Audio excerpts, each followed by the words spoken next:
ayes have it. The motion is adopted.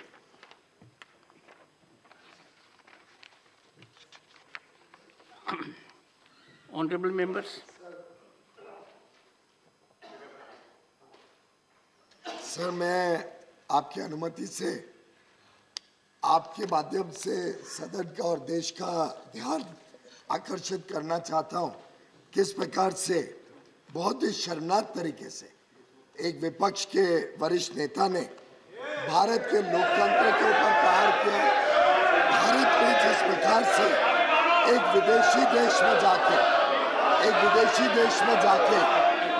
जिस प्रकार से उन्होंने भारत की सेना का अपमान किया, भारत के सदन का अपमान किया, अध्यक्ष का अपमान किया, जिस प्रकार से उन्होंने प्रेस का अपमान किया, जुडिशरी का अपमान किया, और पूरे देश ने देखा कि विदेशी धरती पर जाकर विपक्ष के नेता ने किस प्रकार से पूरे भारतवासियों के ऊपर चोट लगाई है।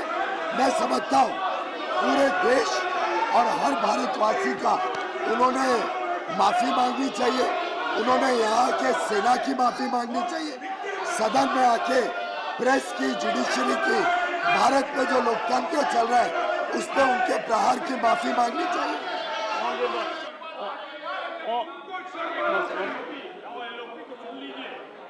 Honorable members,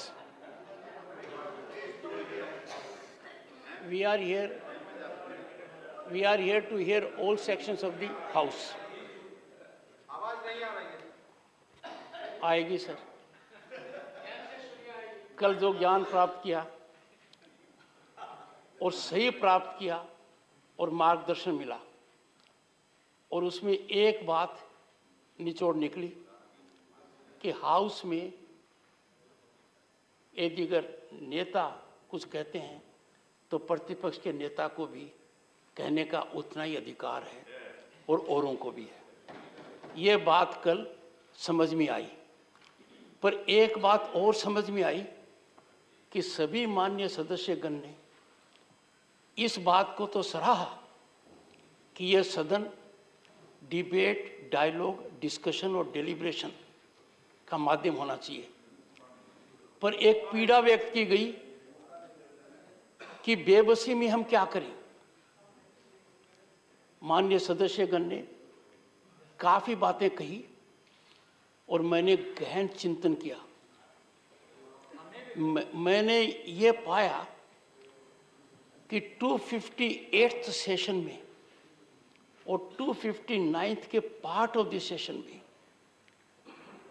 सभापति की हैसियत से 267 नियम के तहत दिए गए प्रतिवेदन को मना करने के अलावा मैंने कभी किसी माननीय सदस्य को नियमानुसार बोलने पर नहीं रोका। मेरे लिए एक पीड़ा का विषय है, क्योंकि मैं भी माननीय एलओपी को सुनूंगा, सदन के नेता बोल चुके हैं। एक पीड़ा का विषय है कि आप सबकी सहमति से बिजनेस एडवाइजरी कमेटी में महत्वपूर्ण मुद्दे पर 12 घंटे का समय एलोकेट किया गया था, और जब पूर्व वित्त मंत्री वरिष्ठ नेता पी चिदम्बरम बोल रहे थे तो उन्होंने सदन में कहा कि मैं अपने वक्तव्य में इस विषय पर किसी भी विषय को रेज कर सकता हूं, और यही सदन की परंपरा भी रही है। मेरे लिए चिंता का विषय है, आप लोगों के लिए चिंतन का विषय है कि हम 12 घंटे तक चर्चा नहीं कर पाए। सरकार के रवैये की वजह से।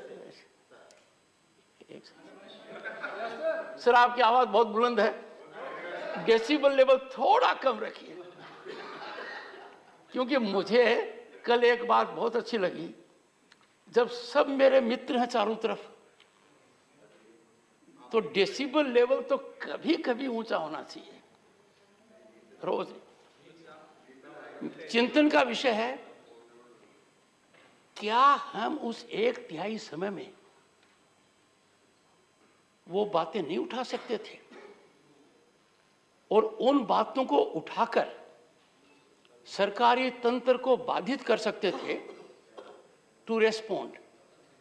मेरा आपसे अनुरोध रहेगा कि इस सदन में भारत की स्थिति को देखते हुए we have unity in diversity, we are a blossoming democracy. अलग अलग मत होंगे, अलग अलग विचार होंगे। लीडर ऑफ द हाउस ने एक विचार व्यक्त किया है, नहीं एक सेकंड, मैं लीडर ऑफ द हाउस को बोलने का अवसर दे रहा हूं और फिर उसके पश्चात सदन के माननीय प्रतिपक्ष के नेता बोलेंगे। संक्षिप्त में सर मुझे बोलने तो दिया ही नहीं, प्लीज इतना डिस्टर्बेंस किया। सदन के नेता प्लीज संक्षिप्त में सर बड़े ही शर्मनाक से अपनी बात कहिए प्लीज। बड़े ही शर्मनाक तरीके से एक विपक्षी नेता विदेशी देश में जाता है और भारत के लोकतंत्र पे अनाप शराब बातें करते हैं। भारत की प्रेस, भारत की जुडिशरी, भारत की मीडिया, भारत के इलेक्शन कमीशन, भारत की सेना सभी के ऊपर आरोप लगाते हैं और एक प्रकार से जो पूरा विश्व आज भारत की गुणगान कर रहा है, भारत के लोकतंत्र की गुणगान कर रहा है। भारत लोकतंत्र की जननी है, it is the mother of all democracies. मुझे लगता है कि ये विपक्षी दलों ने भारत का अपमान करना तय किया। एक समाज सेवी संस्था को भी उसमें गलत अनाप शराब बातें कही गई, कहा गया जैसे प्रेस, जुडिशरी, सभी सिक्योरिटी एजेंसीज, इलेक्शन कमीशन कोई और कंट्रोल कर रहा है। इस प्रकार के गलत आरोप के लिए विपक्षी नेताओं ने और उन्होंने सदन में आके देशवासियों से माफी मांगनी चाहिए, देश की माफी मांगनी चाहिए, इस सदन की माफी मांगनी चाहिए, अध्यक्ष की माफी मांगनी चाहिए और लोकतंत्र क्या है वो उन्होंने समझने की आवश्यकता है। सर लोकतंत्र को खतरा तब था जब भारत के फंडामेंटल राइट्स सस्पेंड किए गए इमरजेंसी में। किसने किया? उन्हीं के पार्टी ने किया। लोकतंत्र खतरे में कब आता है? जब प्रेस की आवाज बंद करी जाती है, फ्रीडम ऑफ स्पीच रोकी जाती है। किसने किया? कांग्रेस पार्टी ने किया। लोकतंत्र कब खतरे में होता है? जब प्रधानमंत्री का वजूद वही नेता बाहर आके प्रेस के सामने कागज कानून फाड़ के सड़क पे फेंकते हैं, तब लोकतंत्र खतरे में। जब उनका नेता, उनका प्रधानमंत्री बाधित हो जाते हैं बोलने के लिए कि मैं भ्रष्टाचार रोक नहीं सकता क्योंकि कोएलिशन है, कोएलिशन में मुझे भ्रष्टाचार होने देना पड़ेगा, तब लोकतंत्र खतरे में। जब स्टेट गवर्नमेंट रोज उनकी पार्टी डिसमिस करती है, तब लोकतंत्र खतरे में कि राज्य सरकारों को जब चाहे उनकी पार्टी, उनके नेता, उनके प्रधानमंत्री, उनकी सरकार जब डिसमिस करती है 356 में बिना कोई कारण के। लोकतंत्र जब खतरे में है जब देश का विकास नहीं होता है और इनकी पार्टी ने पूरे देश को गरीबी में रहने का मजबूर किया। सर वो लोकतंत्र बचाने के लिए इनको सबसे पहले सदन में आके इनके नेता को माफी मांगनी पड़ेगी, देश की माफी मांगनी पड़ेगी, देशवासियों की माफी मांगनी पड़ेगी, सेना की माफी मांगनी पड़ेगी, प्रेस की माफी मांगनी पड़ेगी, जुडिशरी की माफी मांगनी पड़ेगी, इलेक्शन कमीशन की माफी मांगनी पड़ेगी, आपकी माफी मांगनी पड़ेगी और इस पूरे सदन की माफी मांगनी पड़ेगी। प्लीज माननीय, I would request everyone to hear in rapt silence leader of the opposition, please.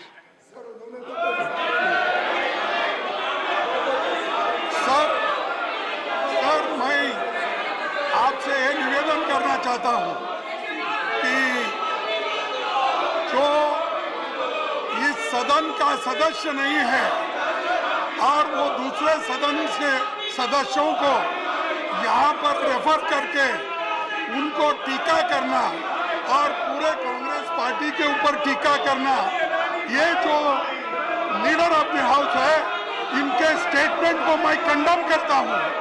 और उन्होंने कहा डेमोक्रेसी को जो नहीं है इस देश में, जो ये बार बार कह रहे हैं, यहाँ जो चल रहा है उस विषय के बारे में सारी दुनिया जानती है।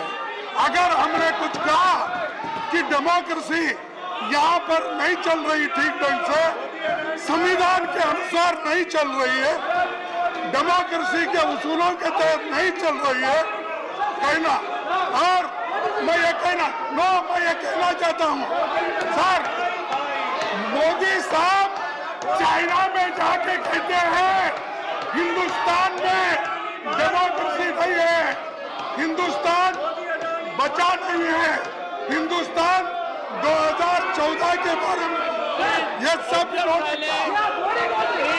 और मोदी